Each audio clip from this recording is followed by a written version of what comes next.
नमस्कार dear students. आज के टॉपिक में हम बात करेंगे टेंस को लेकर। बेसिक रूप से हमने आज क्लास ली है ट्वेल्थ क्लास की इंग्लिश में टॉपिक टेंस।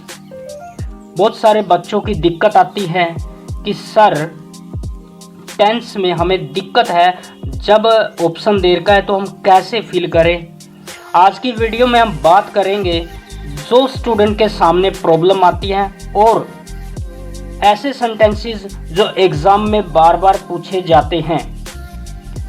बेसिक तौर पर +2 क्लास रहेगी, लेकिन कॉम्पिटिटिव एग्ज़ाम वगैरह में भी जो बातें पूछी जाती है, जो रूल पूछे जाते हैं, हम उन पर बात करेंगे। तो पॉइंट पे आ जाते हैं ज़्यादा टाइम वेस्ट न करते हुए। जी, ये कुछ एक्सरसाइज दे रखी हैं। एक्सरसाइज फर्स्ट है, ऑलमोस्ट जो आपके एग्ज़ाम में, जैसे कि ये 2014 और 15 में भी पूछा गया है, ऐसे सेंटेंस की बात करेंगे जो बार बार एग्ज़ाम में पूछे जाते हैं। +2 के एग्ज़ाम में पूछे जाते हैं, 10th के एग्ज़ाम में पूछे जाते हैं और कॉम्पिटिटिव एग्ज़ाम में भी इस बेस्ड पर बहुत सारे क्वेश्चन हैं वो पूछ लिए जाते हैं। तो जी, वीडियो को एंड तक देखेंगे। अब बहुत सारे ऐसे इंपॉर्टेंट रूल जो मोस्टली एग्ज़ाम इंग्लिश को लेकर, आपका कोई भी एग्ज़ाम आता है तो यहाँ से मैं रूल को क्लियर कर रहा हूँ, वो बातें क्लियर कर रहा हूँ। ये क्यों आएगा, कैसे आएगा, जो भी होगा वीडियो को एंड तक देखना। मैं आपको विश्वास दिलाता हूँ आप बहुत कुछ सीखने वाले हैं। तो जी, ये सेंटेंस है, बहुत बार बच्चे पूछते हैं। फर्स्ट सेंटेंस, द मॉरिस और बी लगा हुआ है, इज़ नेटिव ऑफ न्यूजीलैंड। तो यहाँ क्या आएगा, ये बी, सर बी के हिसाब से क्या भरे, मोस्टली स्टूडेंट पूछते हैं। ब्रैकेट में ओनली बी दे दिया जाता है। तो जी, मैं उनको बार बार बोलता हूँ बी। अगर आपका आंसर आ जाता है तो ध्यान में रखना, अगर ब्रैकेट में बी दिया हुआ है तो आपके आंसर रहेंगे,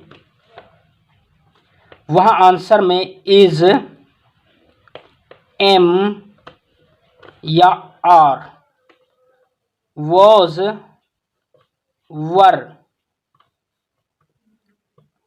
इनके आधार पर आपके आंसर रहने वाले हैं। सब्जेक्ट सिंगुलर है तो इज, आई है तो एम आ जाएगा, प्लूरल है तो आर आ जाएगा। वही सिंगुलर है पास्ट के लिए तो वॉच, और प्लूरल है तो वर आ जाएगा। बी अगर ब्रैकेट में दिया हुआ है। मेन इंपॉर्टेंट बात रहती है कि मॉरिस है वो हमारा सब्जेक्ट सिंगुलर हुआ या प्लूरल हुआ, ये आपका अलग मैटर है। तो जी, मॉरिस न्यूजीलैंड के निवासी होते हैं तो वो मॉरिस बोल दिया है, ज़्यादा हो गया, प्लूरल हो गया है, तो आंसर आपका यहाँ आर आ जाएगा।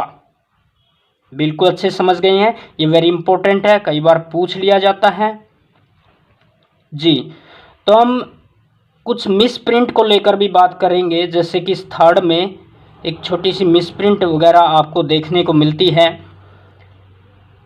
जी, थर्ड में you dash they are kind Jack, यहाँ क्वेश्चन मार्क लगा हुआ है। थर्ड में क्वेश्चन मार्क लगा हुआ है। अगर आप इंटेरोगेटिव बनाते हैं तो हेल्पिंग वर्ब, आपके हेल्पिंग वर्ब से WH फैमिली शुरू में होता है, तब क्वेश्चन मार्क लगता है। ये सिंपल की तरह यूज़ किया गया। इसको आप अगर पूर्ण रूप से इंटेरोगेटिव बनाते हैं तो डू यू थिंक कर सकते हो, do you think they are kind Jack, ऐसा हो सकता है। या फिर आप ये क्वेश्चन मार्क है ये हटा दीजिए, एफर्मेटिव की तरह से यूज़ कर सकते हैं। यू थिंक आ जाएगा, you think they are kind. Next है, 5 of these prizes dash every year. Passive में है तो आपको पता चल जाना चाहिए कि ये थर्ड फॉर्म बन जानी चाहिए पेसिव के हिसाब से। और अगर हम सोचें कि 5 ऑफ दीज प्राइजेस, इनमें से 5 प्राइजेस हैं वो एवरी ईयर दिए जाते हैं। एवरी के हिसाब से हम प्रेजेंट इंडेफिनिट सोचें और उसके हिसाब से फिर आर अवार्डेड हम लगा दें तो यहाँ बिल्कुल सही हो जाएगा।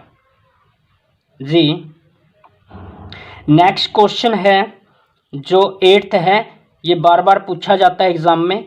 वही मॉरिश आप समझ चुके हैं, मॉरिश है, न्यूजीलैंड के निवासी होते हैं, प्लूरल वर्ड यूज हुआ है, सब्जेक्ट आपका प्लूरल है तो ओनली वर्ब की फर्स्ट फॉर्म यहाँ रह जाएगी। Morris live in wooden houses. तो स्टूडेंट के देखने में आई एक बात, नेक्स्ट एक्सरसाइज इसमें से यही रहेंगे। नेक्स्ट एक्सरसाइज की बात करेंगे, जो इम्पोर्टेंट बात होगी तो क्या रहती है, बच्चे बोलते हैं कि सर यहाँ ब्लैंक में हम क्या फिल करें, जैसे ये है, यहाँ गो दे रखा है, तो यहाँ हम कैसे फिल करें, ये समस्या रहती है। तो उसके लिए क्या कर सकते हैं वो, फर्स्ट ऑफ ऑल सबसे पहले जिसको बिल्कुल भी नहीं आता है, टेंस फिल ही नहीं करना था, अब गो दे रखा, अब क्या लगाएं, तो उसके लिए मैं तरीका कर रहा हूँ। जो बिगनर स्टूडेंट है वो क्या काम कर सकते हैं, वो ये काम कर सकते हैं, आपके पास 12 टेंस हैं तो उनमें से कोई भी फिल कीजिए और जो उसकी रूल रेगुलेशन है उसके हिसाब से उसकी हिंदी बनाइए। अगर सेंटेंस की सेंस है वो सही बैठती है तो सेंटेंस सही हो जाता है, वरना रॉन्ग हो जाता है। ऐसा बार बार करेंगे, फिर आप बार बार प्रैक्टिस करते जाएंगे, एरर होगी, ट्राई करते जाएंगे, ट्रायल एंड एरर, और आप एक समय के बाद सही पॉइंट पर सही आंसर भरना कर देंगे, फिल करेंगे आप। लुक देखो, दे डैश डाउन, देखो, तो मैं कुछ ऐसी वर्डिंग पे बात करूंगा जैसे देखो, तो आपको प्रेजेंट कंटिन्यूस या प्रेजेंट के हिसाब से सोच लेना है। देखो भाई प्रेजेंट में बात की जा रही है तो इसके हिसाब से आपने प्रेजेंट वाले टेंस के हिसाब से कोई भी टेंस, प्रेजेंट इंडेफिनिट सोचो, कंटिन्यूस, परफेक्ट और परफेक्ट कंटिन्यूस। यहाँ ब्रैकेट में ओनली एक ही दे रखा है प्रेजेंट कंटिन्यूस, तो उसके हिसाब से आप फिल कर रहे हो। लेकिन नहीं, अगर पेपर में ऐसा नहीं होगा कि एक ही टेंस दिया होगा, कोई भी होगा तो उसके हिसाब से सोचना है, या फिर ऑप्शन दिए होंगे तो उनके अकॉर्डिंग आपको फिल करना है। आपको उसकी सेंस अच्छे से बने ये भी आ जाना चाहिए। देखो, दे आर गोइंग डाउन, वे नीचे जा रहे हैं, तो ये हो जाएगा। हम ओनली इम्पोर्टेंट सेंटेंस की बात ले रहे हैं जो +2 के एग्ज़ाम के बोर्ड में वो आएंगे। बहुत सारे बच्चों ने मुझसे क्वेश्चन किया, सर वो डाल दो, ऐसा भी हो सकता है क्या, ऐसे सेंटेंस जो बार बार पूछे जाते हैं। हाँ जी, तो आपके सामने ये वीडियो है उसी बेस्ड पर कि इनमें से मोस्टली चांसेस रहेंगे +2 के एग्ज़ाम में कि यहाँ से पूछे जाएंगे। तो नेक्स्ट सेंटेंस रहेगा आपका, तो ये हो जाएगा 7th, who dash there cross legged. तो हम प्रेजेंट कौन बैठा हुआ है ये सोच लेंगे, क्रॉस लेग करके कौन बैठा हुआ है, तो इस हिसाब से हु इज सीटिंग हो जाएगा, who is sitting there cross legged, कौन क्रॉस लेग करके बैठा हुआ है। ये मैं आपको साथ में गेस दे रहा हूँ कि एग्जाम में कौन कौन से आएंगे और साथ में एक्सप्लेन भी कर रहा हूँ कि कैसे आएगा। हुए है, हुई है, प्रेजेंट में काम वो कंटिन्यू चल रहा है तो प्रेजेंट कंटिन्यूस हो जाता है। हु इज सीटिंग, कौन बैठा हुआ है, देयर वहाँ क्रॉस लेग करके, टांग पे टांग रखे ऐसे, कौन बैठा हुआ है।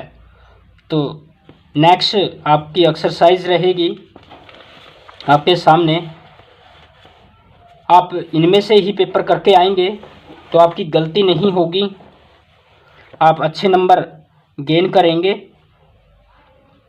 जी। नेक्स्ट आपका क्वेश्चन जो रहेगा वो रहेगा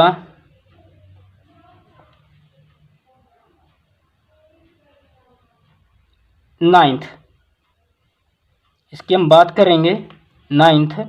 the conductor dash is victory, dash is victory, तो द कंडक्टर इसके हिसाब से होगा। आप वीडियो को पॉज करके भी आप इसका आंसर सोच सकते हो या कमेंट में आप लिख सकते हो कि क्या ये भी आंसर आ सकता है, आप ये भी कर सकते हैं। आपका दूसरा आंसर हो सकता है, क्या पता वो भी सही हो, तो वो भी सही हो सकता है, आप कमेंट में पूछ सकते हो। The conductor dash his victory, the conductor has won हो जाएगा, the conductor has won his victory, has won हो जाएगा, यहाँ चुका है, कंडक्टर है, हैज़ वॉन हिज विक्ट्री, अपनी जीत को जीत चुका है। हाँ जी, नेक्स्ट एक्सरसाइज में से लेंगे। वेरी गुड, वीडियो आपने पूरी देखनी है, इन्हीं में से एग्ज़ाम में बार बार पूछे जाते हैं। +2 की हम बात कर रहे हैं, लेकिन कॉम्पिटिटिव एग्ज़ाम में भी ये रूल रहते हैं, हम डिस्कस करेंगे। मॉरिस फिर से आ गया, देखो एक कंसेप्ट एक बार क्लियर कर ही लिया है आपने तो आसान हो जाता है। The Morris use hot water for years, 4 years सालों से, इस ये वर्डिंग इस पॉइंट में दम है, तो यहाँ हो जाएगा 4 ईयर्स से वो है यूज़ कर रहे हैं, हॉट वाटर्स का यूज़ कर रहे हैं, तो मॉरिस प्लूरल हो गया तो हैव बीन हो जाएगा, have been using hot water for years. हाँ जी, नेक्स्ट क्वेश्चन है, they dash quarrel since morning. मैं आपको वो रूल बता रहा हूँ, वो सेंटेंस बता रहा हूँ जो एग्ज़ाम में बार बार पूछे जाएंगे +2 के एग्ज़ाम में।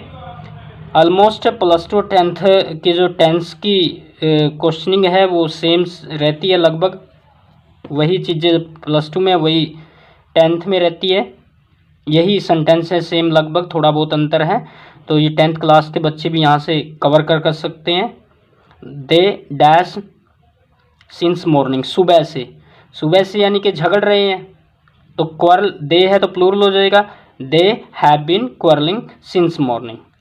सिंस और फॉर से हम वो देख लेते हैं, टाइम दे रखा होगा तो हम कोई भी प्रेजेंट परफेक्ट कंटिन्यूस हो सकते हैं, past perfect continuous, future perfect continuous में से ही आंसर होगा जी। नेक्स्ट क्वेश्चन रहेगा this one, Tom dash since morning, तो सिंस मॉर्निंग है वही है, क्या कर रहे हैं, टॉम सिंगुलर है, has been crying since morning, सुबह से क्या कर रहा है, क्राइंग कर रहा है, रो रहा है, तो हो जाएगा girls 10th girls dash T for an hour, 1 घंटे से इंजॉय कर रही हैं, चाय का आनंद ले रही हैं, गर्ल्स है तो हैव बीन हो जाएगा, the girls have been enjoying tea for an hours, 1 घंटे से चाय का आनंद ले रही हैं। आपने सब्जेक्ट देखना होता है, अब मैं बार बार आप ये सारी वीडियो को देखेंगे तो आप समझ जाएंगे कि मैं कहाँ फोकस कर रहा हूँ। आपका सब्जेक्ट सिंगुलर है प्लूरल है ये ज़रूरी हो जाता है, बस इसको ध्यान में रखिए और उसके अकॉर्डिंग टेंस बनाइए। आधी गलती तो यहीं ख़त्म हो जाती है, जब आपको पहचान में आ जाता है कि आपका सब्जेक्ट सिंगुलर है, सिंगुलर हेल्पिंग वर्ब आ जाती है, आपको पता चल जाता है सब्जेक्ट प्लूरल है, प्लूरल हेल्पिंग वर्ब आ जाती है, बस चक्कर यही रहता है। तो नेक्स्ट एक्सरसाइज में से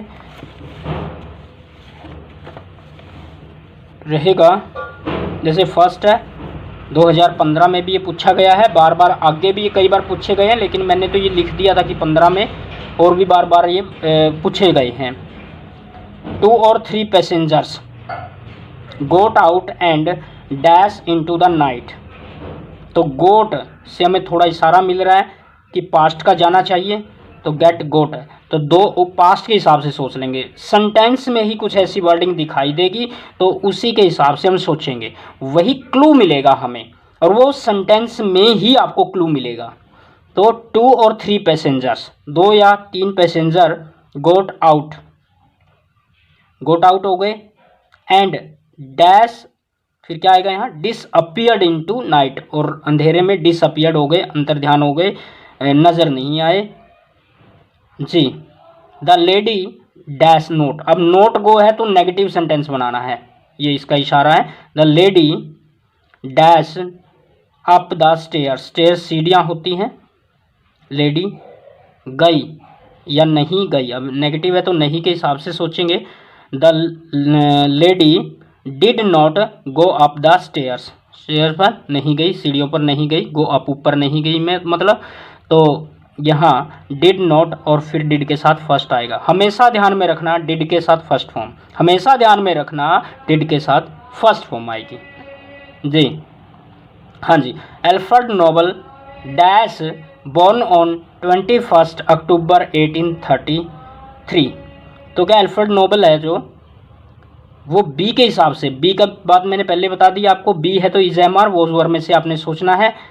तो जी पास्ट की कोई सन दे रखी है, डेट दे रखी है, तो पास्ट के टेंस के हिसाब से अब पास्ट इंडेफिनिट सोच लो, कोई भी टेंस सोच सकते हो लेकिन उसके अकॉर्डिंग आपकी हिंदी या सेंस अच्छे से बननी चाहिए। तो पास्ट इंडेफिनिट बी है तो हम यहाँ वो सोच लेंगे, वो हो जाएगा और सही हो जाएगा। अल्फ्रेड नोबल वॉज बॉर्न, जन्मे थे 21 अक्टूबर 1833 को जन्मे थे, तो इस हिसाब से हो जाएगा सही है आपका सेंटेंस। नेक्स्ट जो रहेगा वो ये रहेगा नेहरू,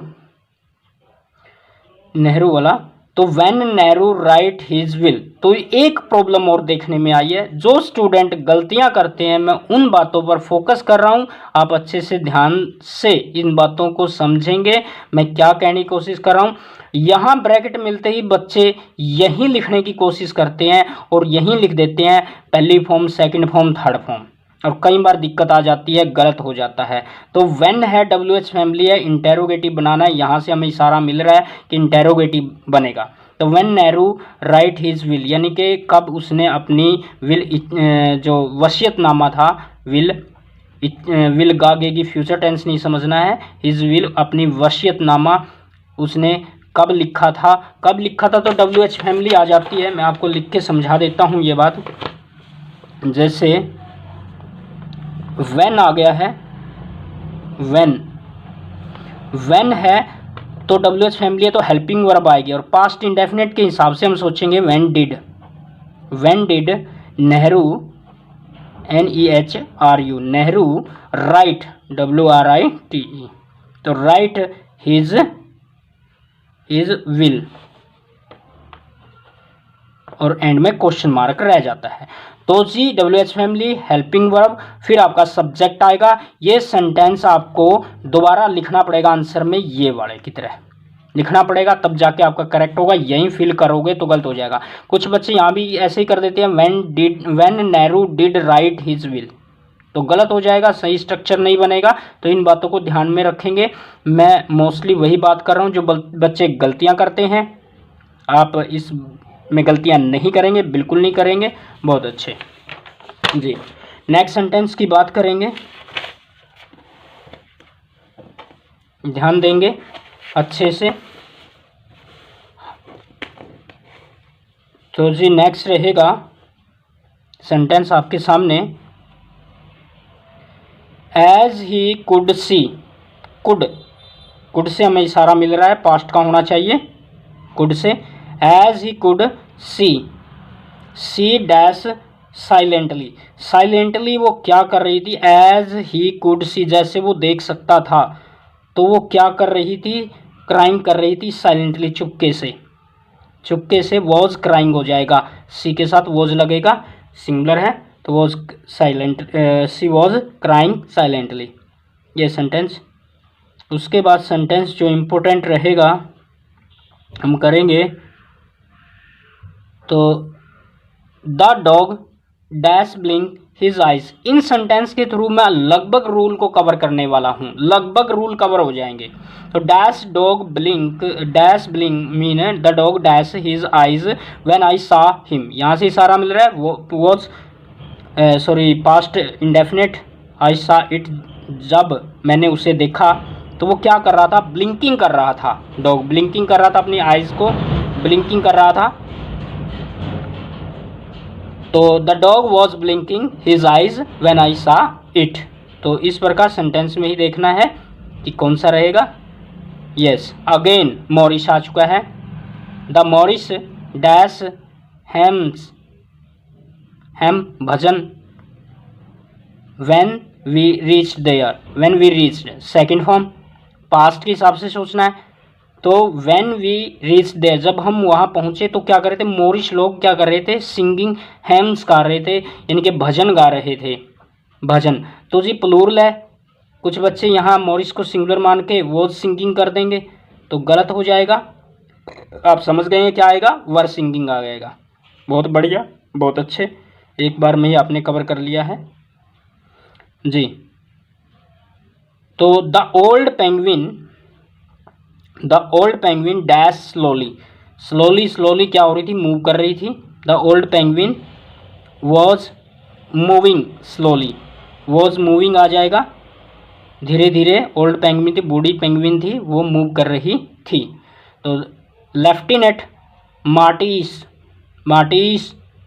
डैश कैरी या dash a gun when I सा हिम, जब मैंने उसको देखा। तो कैरिंग किए हुई थी, ये भी पास्ट कंटिन्यूस में चला जाता है। तो सब्जेक्ट आपका सिंगुलर है, ऐसे नहीं सोचना है आपने, ये प्लूरल है, ये आपने नहीं सोचना। कि ये आपका प्लूरल हो गया कि एस लगी हुई है, तो लेफ्टिनेंट मार्टिज है, नाम है, तो वो वॉज कैरिंग क्यों थे गन को, जब मैंने उसे देखा, यानी कि उनके हाथों में बंदूक थी, गन थी। तो नेक्स्ट सेंटेंस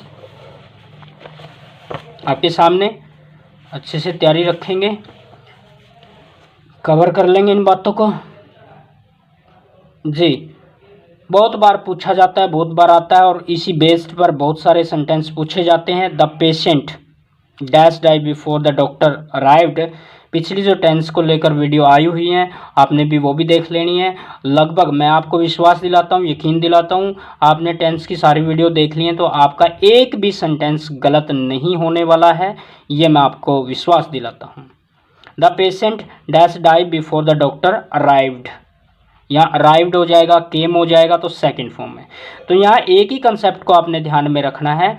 अब एक सेंटेंस में सेकंड फॉर्म आती है, दूसरे में हेड प्लस थर्ड फॉर्म आती है, आप ये भी देख सकते हो। लेकिन इससे भी इम्पोर्टेंट बात ये है, जो काम पहले ख़त्म हो जाएगा उसके लिए हेड प्लस थर्ड फॉर्म होगी, और जो बाद में होगा उसके लिए सेकंड फॉर्म लगेगी जी। इस बात को ध्यान से रखिए दिमाग में। मैं रिपीट करता हूँ ये बात, यहाँ भी स्टूडेंट गलती कर जाते हैं, जब यहाँ आफ्टर लग जाता है बिफोर की जगह तो मैटर चेंज हो जाता है, कंडीशन चेंज हो जाती है, थोड़ी सी कंडीशन चेंज हो गई तो सेंटेंस गलत हो जाएगा। लेकिन आपका बिल्कुल भी सेंटेंस गलत नहीं होगा। जो काम पहले हो गया है उसके लिए हेड प्लस थर्ड फॉर्म, और जो काम बाद में होता है उसके लिए सेकंड फॉर्म आ जाएगी। दो एक्शन होंगे, एक पहले होगा एक उसके बाद होगा। पहले वाले के लिए आप क्या लगाएंगे, head plus third form. Very good. The patient had died before the doctor arrived, doctor के आने से पहले रोगी मर चुका था, रोगी पहले मर चुका है, हेड प्लस थर्ड फॉर्म लगा दी, डॉक्टर बाद में आया, अराइव्ड कर दिया, सेकंड फॉर्म कर दी। वेरी गुड, बहुत बढ़िया।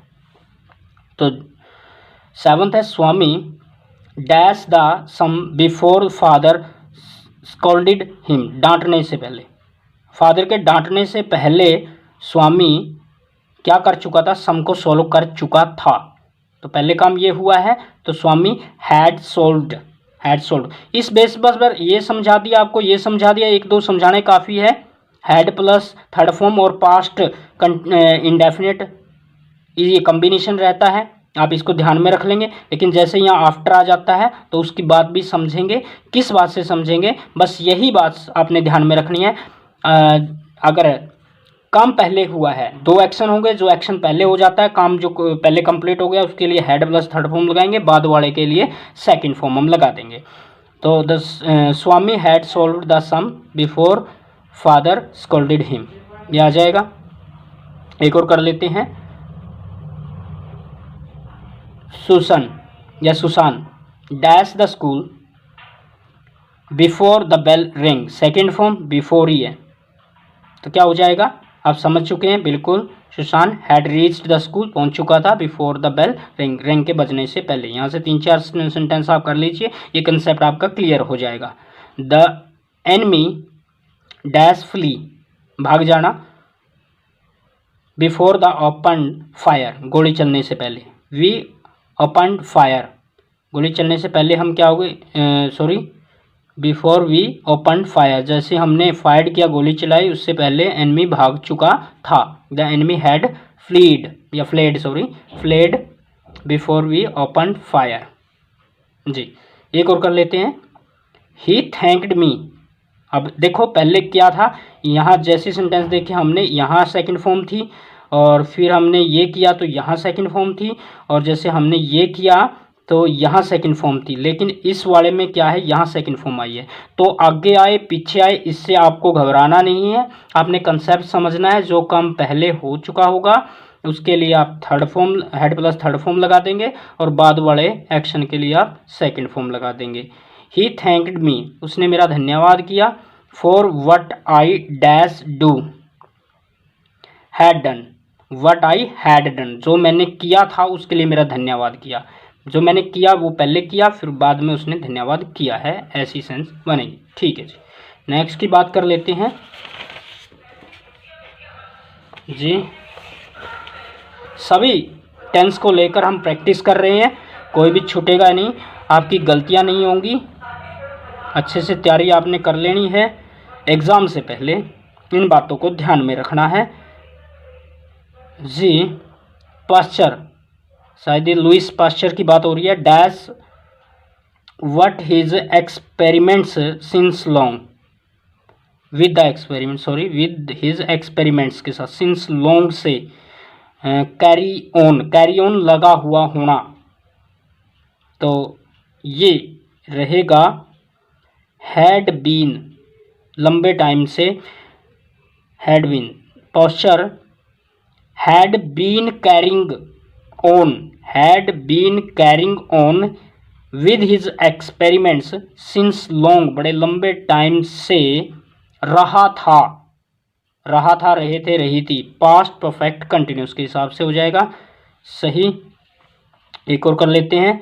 Novel dash on the chemical composition of the explosive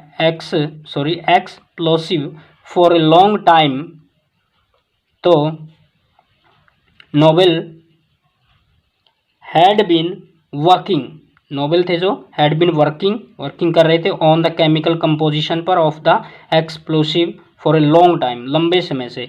तो for a long time, since या यहाँ फोर आ जाए, टाइम हो उनके बाद, तो आपने समझ लेना है या तो प्रेजेंट परफेक्ट कंटिन्यूस में बनेगा, या फिर पास्ट परफेक्ट कंटिन्यूस में बनेगा, या फिर फ्यूचर परफेक्ट कंटिन्यूस में बनेगा। इतना सा ध्यान रखना, इतना कंसेप्ट ध्यान में रखना। मैं आपको वो सारी बातें बता रहा हूँ जिन रूल्स के बेस पर एग्ज़ाम में आपसे क्वेश्चन पूछे जाएंगे और आप हल कर दोगे। चाहे इसके बाद आपके सेंटेंस है वो बदल जाएं, लेकिन रूल नहीं बदलेंगे। रूल जो मैं आपको बता रहा हूँ इन्हीं बेस पर क्वेश्चन आपसे पूछे जाएंगे। तो ध्यान से इन बात को आपने समझना है, लिख के आना है। एग्ज़ाम में आपके नंबर नहीं कटने वाले। मेरे स्टूडेंट के जो थोड़ा सा भी ध्यान देता है उसके एक भी नंबर ग्रामर में नहीं कटते होते हैं। मैं बार बार उन्हीं चीज़ पर फोकस करता हूँ और बच्चे अच्छे नंबर ले लेते हैं, कंसेप्ट समझ जाते हैं। हम रट्टे नहीं लगवाते कि इसमें ये आएगा इसमें ये आएगा, वर्डिंग पे नहीं जाते हैं, हम रूल पे जाते हैं। और आप भी रूल देखेंगे और सेंटेंस सही करेंगे। मैं वेरी जो इम्पोर्टेंट हैं उनकी बात कर रहा हूँ। I dash you afterwards. I और वी के साथ फ्यूचर इंडेफिनिट सोचें तो आई और वी के साथ शेल लगता है, अदर के साथ विल लगता है। जब सब्जेक्ट आपका आई और वी हो जाता है तब आप शेल लगाते हो, और जैसे अदर सब्जेक्ट होता है तो विल लगाते हो। ये नॉर्मल फ्यूचर में लगाते हैं, लेकिन जब डिटर्मिनेशन दृढ़ निश्चय की बात हो जाती है तो आई और वी के साथ आप शेल ना लगाकर विल लगा देते हैं और दूसरे के साथ शेल लगा देते हैं। तो आई के साथ नॉर्मली शेल लगता है, लेकिन हम यहाँ विल लगा देते हैं। आपकी मर्जी, आप विल लगाएं शेल लगाएं, रूल के अपोजिट हो जाएगा तो डिटर्मिनेशन आ जाएगा, नहीं तो वो आपका सिंपल रहेगा जी। ऑप्शन में होगा, इनमें से एक ही बात होगी, या कुछ जो वर्डिंग दे रखी होगी उसके हिसाब से सोचना है। वैसे तो आपने नॉर्मल ही रखना है। अगर कुछ ऐसी वर्डिंग दे रखी होगी, डिटर्मिनेशन की बात हो रही है, फिर आप आई और वी के साथ सेल न लगाकर विल लगाएंगे। उम्मीद करता हूँ बात समझ गए हैं। आई डैश यू आफ्टरवर्ड्स, तो जी क्या करेंगे, I will tell you afterwards के बाद मैं आपको बताऊंगा, यानी कि मैं पक्का बताऊंगा जी। If you go on the top, if you go, यदि आप चले जाते हो, टॉप पे चले जाते हो, यू डैश निमोनिया, पी ने ऊ मोनिया। अगर स्पेलिंग आपको याद ना हो तो इसको ऐसे कर सकते हैं, पी ने ऊ मोनिया, पी ने ऊ मोनिया। स्पेलिंग को लेकर स्पेलिंग मिस्टेक हो जाती हैं, स्पेलिंग एरर। स्पेलिंग का एक सल्यूशन मेरे पास है, वीडियो बनी हुई है स्पेलिंग मिस्टेक को लेकर। प्ले लिस्ट में जाएंगे, वहाँ से देखेंगे कैसे स्पेलिंग बड़ी आसानी से याद करते हैं। एक वीडियो बच्चों को बहुत पसंद आ रही है, करोड़ों स्पेलिंग कैसे याद करें, बस एक ही ट्रिक से जी। कोई झूठ नहीं है। थंबनेल वगैरह मैं जो लगाता हूँ वो रियल होते हैं, ये नहीं मैं कि यहाँ व्यूज़ लेके आने के लिए बोल रहा हूँ। बिल्कुल सही है, करोड़ों लिखा है मैंने तो। जितने भी दुनिया के वर्ड हैं, आप कितने भी और किसी भी लैंग्वेज के, वो सारे याद कर सकते हैं उस ट्रिक से जी हाँ। तो यहाँ क्या रहने वाला है, will have. If you go on the top पे जाते यू विल हैव निमोनिया, आपको निमोनिया विल हैव हो जाएगा। ठीक है जी। तो नेक्स्ट जो सेंटेंस है आपका, हम करेंगे दिस वन, 10th कर लेंगे। He dash visit us next week. Next week कुछ ऐसी वर्डिंग मिलेगी, पास्ट इंडेफिनेट और प्रेजेंट इंडेफिनेट वगैरह की कुछ वीडियो में मैंने बता रखा है, कुछ ऐसी वर्डिंग आएंगी कि जो टेंस में जाता है। पिछली वीडियो आपने बिल्कुल अच्छे से ज़रूर देख लेनी है, कुछ वर्डिंग होती है और मैं फोकस करता हूँ सेंटेंस में ही कुछ ऐसी बात होती है, वहाँ आंसर छिपा रहता है। इन बातों पर आप बिल्कुल ध्यान देंगे। तो जी नेक्स्ट वीक से हमें पता चल रहा है कि फ्यूचर का बनेगा, फ्यूचर का कोई भी बना सकते हो, वो सही रहेगा। तो यहाँ बनेगा he dash visit us next week. हम नॉर्मल फ्यूचर की बात करेंगे तो ही के साथ विल आता है, he will visit us next week को विजिट होगी। ठीक है जी। नेक्स्ट पे बात करते हैं, थोड़ी सी पॉइंट की बात और करेंगे, बस उसके साथ आपकी कंप्लीट प्रैक्टिस हो जाएगी, कोई गलती नहीं होगी। बार बार ये सेंटेंस आप देख सकते हो जी। तो नेक्स्ट सेंटेंस आपके सामने, ही डैश वेट या sorry he dash for you when you reach there. He dash for you when you reach there, when you reach there, जब आप वहाँ पहुँचते हो। तो मैं बता देता हूँ आपको सेंटेंस स्ट्रक्चर क्या रहता है, कम्बिनेशन क्या रहता है इस प्रकार के सेंटेंस में। यहाँ प्रेजेंट इनडेफिनिट होता है, इस साइड हो या इस साइड हो। दो सेंटेंस हो गए जब कंजक्शन व्हेन से जुड़े हुए हैं या किसी दूसरे कंजक्शन से जुड़े हुए हैं, तो कंसेप्ट क्या रहता है, एक पार्ट में प्रेजेंट इंडेफिनिट होता है और दूसरे में फ्यूचर होता है। फ्यूचर कोई भी हो सकता है, कंडीशन वगैरह बदलती हैं। मैं बिल्कुल टू द पॉइंट बात करता हूँ, ये नहीं कि ये आ गया तो ये लगा दो, ये नहीं जी। इंग्लिश में कंडीशन है वो चेंज होती रहती हैं, उसी के अकॉर्डिंग बात करनी पड़ेगी। यहाँ प्रेजेंट इंडेफिनिट होता है, यहाँ फ्यूचर हो जाता है, फ्यूचर इंडेफिनिट आए, कंटिन्यूस आए, परफेक्ट कंटिन्यूस आए, तो उसके हिसाब से आपने सोच लेना है। आप आंसर के बहुत नज़दीक हो जाते हो, तो जी उसके हिसाब से हम पास्ट फ्यूचर कंटिन्यूस सोच लेते हैं। तो ही विल बी वेटिंग, वह इंतज़ार कर रहा होगा, फॉर यू आपका, व्हेन यू रीच देयर, जब आप वहाँ पहुँचते हो। लेकिन हम हिंदी बोलेंगे जब आप वहाँ पहुँचोगे तो वो आपका इंतज़ार कर रहा होगा। तो इस प्रकार से मैंने एक समझा दिया, तो इसमें भी ऐसे ही है। द कंडक्टर है तो will be waiting for an opportunity when you reach there, तो वही रहेगा। बस सभी को लेकर एक ही कंसेप्ट है, मैंने आपको समझा दिया।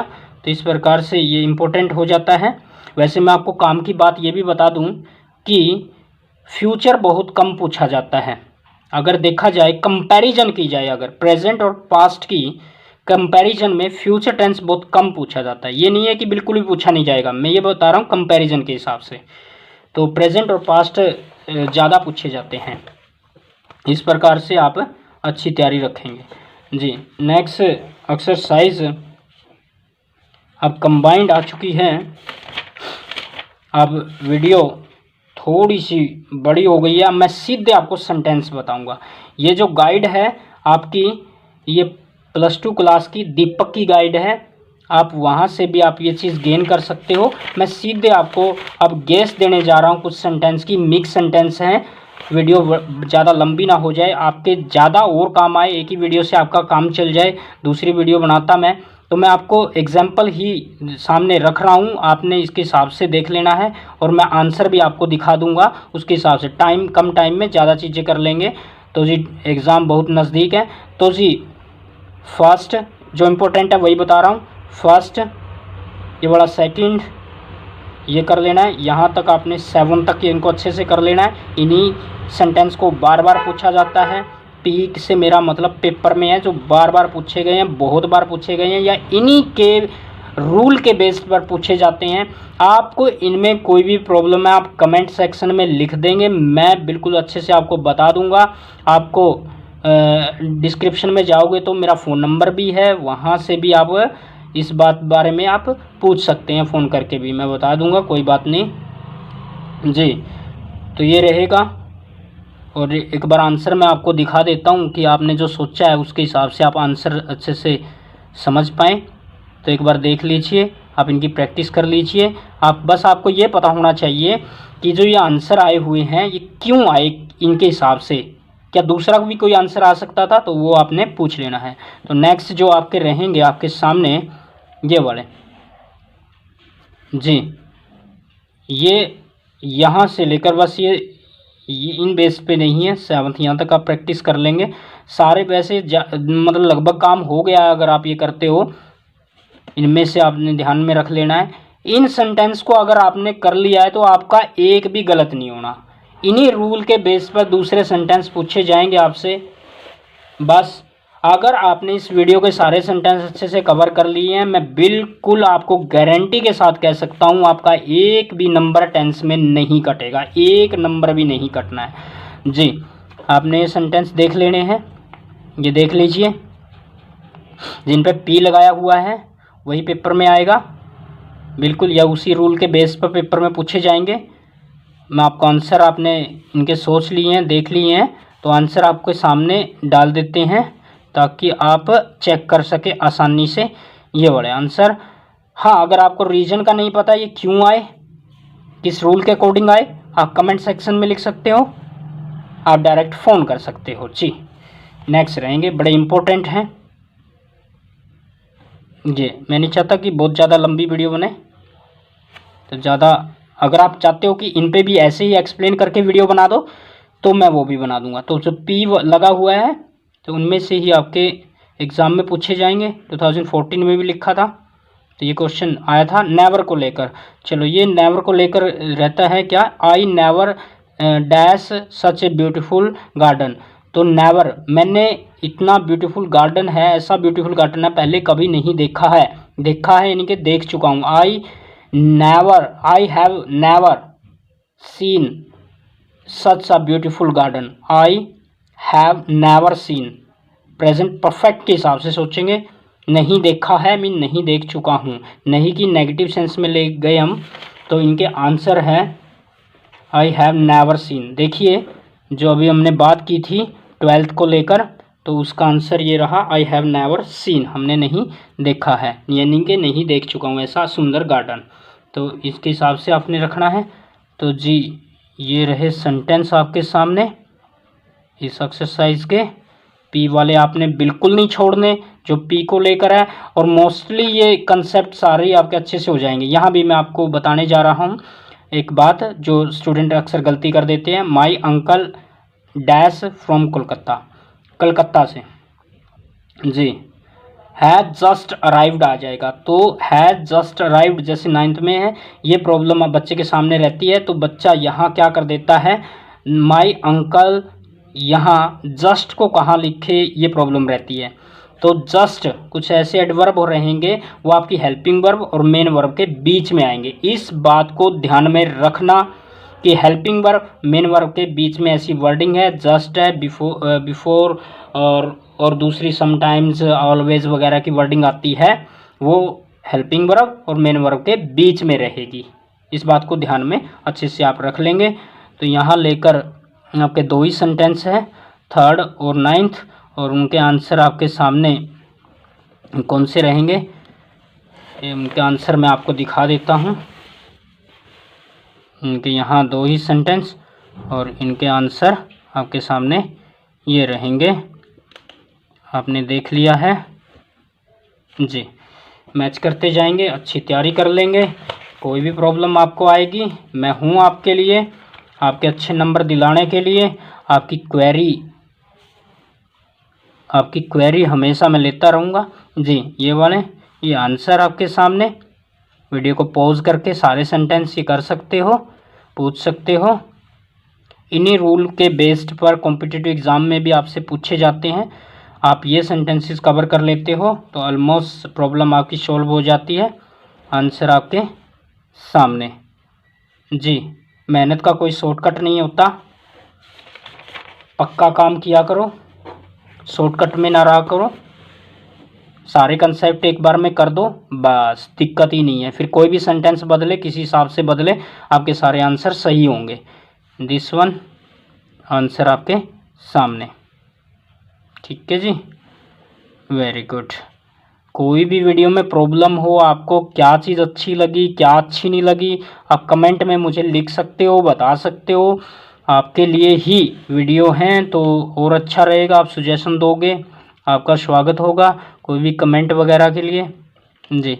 ये रहेंगे, ये आपके आंसर आपके सामने रहेंगे जी। तो जी बस थोड़ी सी और है, और एक बार ही आपने ये करने हैं। ये आप क्लियर कर गए हैं तो आपके सामने कोई दिक्कत नहीं आएगी और कभी नहीं आएगी लाइफ में। बस जी ये एक्सरसाइज के साथ आपने समझ लेना है। जैसे कि यहाँ है 15th है, when she dash the potatoes. Peel छिलका होता है, लेकिन छिलका कोई छिलका वो नाउन है, लेकिन यहाँ पील ब्रैकेट में तो वर्ब होगी, ये भी आपने समझ लेना है। ये फंक्शन है वो वर्ब का हो रहा है या नाउन का हो रहा है। पील मीन छिलका, यहाँ छिलका छीलना हो जाएगा। When she peel the potatoes she cut her finger. Double double वो हैं आपके ब्लैंक, आपको फिल करने हैं। तो ये कैसे रहेगा, तो व्हेन सी, अब यहाँ व्हेन सी वॉज पीलिंग, तो वॉज पीलिंग यहाँ तो गड़बड़ कर दिया, इंटेरोगेटिव सेंटेंस बनेगा तो व्हेन वॉज बनना चाहिए। तो यहाँ आंसर जो दे रखा है मेरे हिसाब से यहाँ गलत हो जाएगा। यहाँ इंटेरोगेटिव बनाना चाहिए, लेकिन यहाँ इंटेरोगेटिव नहीं बनाया, कोमा लगाया, तो उस हिसाब से यहाँ एफर्मेटिव के हिसाब से सोच लिया है। तो बड़ा ट्रिकी क्वेश्चन हो गया है। व्हेन आया है, क्वेश्चन मार्क नहीं आया, ये यहाँ नहीं आया, तो ये कंबाइंड करने के लिए ऐसा कर सकते हैं। When she was peeling the potato जी, when she was peeling the potatoes, potatoes को पील कर रही थी, छील रही थी, छीलना वर्ब है ये, छील रही थी पोटैटो को। She cut her finger, cut first second third form यही होती है, तो आप इस चक्कर में ना पड़े कि ये फर्स्ट फॉर्म है, ये आपकी सेकंड फॉर्म हो गई है। सी कट हर फिंगर, अपनी फिंगर है वो काट ली जब वो पोटैटोज को छील रही थी। She when she was peeling the potato she cut her finger जी। और मिलते हैं फिर ऐसी वीडियो में नेक्स्ट टाइम। ओके, तब तक मेहनत करते रहिए, अच्छा काम करते रहिए, नंबर आपके फुल आए उम्मीद करता हूँ, मेहनत करते रहिए। Okay, see you soon.